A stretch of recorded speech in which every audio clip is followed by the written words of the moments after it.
So today we'd like to introduce to you a new product in the Record Power range.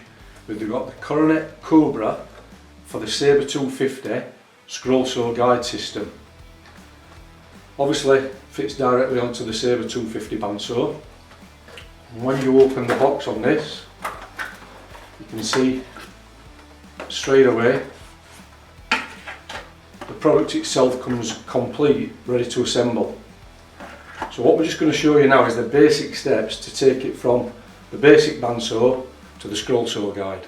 So to fit the Cobra guides, obviously we have to remove the standard guides first.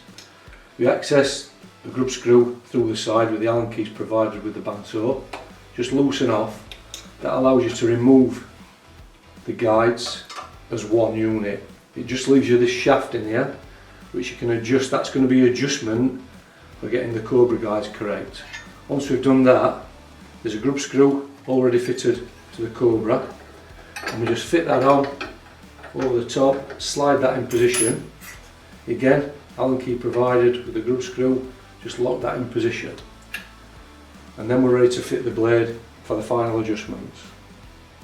So now, for ease of use when fitting the blade, what we've done, even though the guard comes fitted with it, the block to start with, we've just removed the two screws and we can remove the guard, and this gives us easy access for adjusting and also fitting your blade.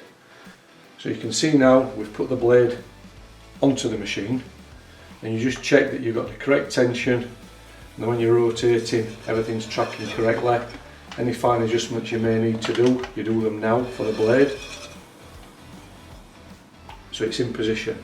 Once we've got it in position, what you'll see at the side here is you've got a locking knob there and an adjustment one.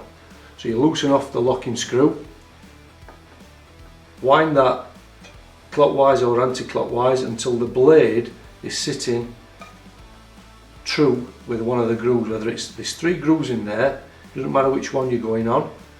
Obviously you can change them for wear as you go along, but we're going to look at the centre one at the moment. Once it's on with the centre one, we just lock off with the locking screw, and then any fine adjustment you need can be done at the rear to bring it so that it's actually sitting in the groove of the bearing itself.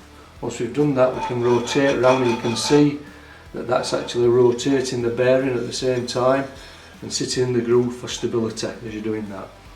Again, the guides underneath, they're moved out of the way, so all the support is done with the top guide. So now you can see we've refitted the guard into position, which has made it easy to get the blade on and off.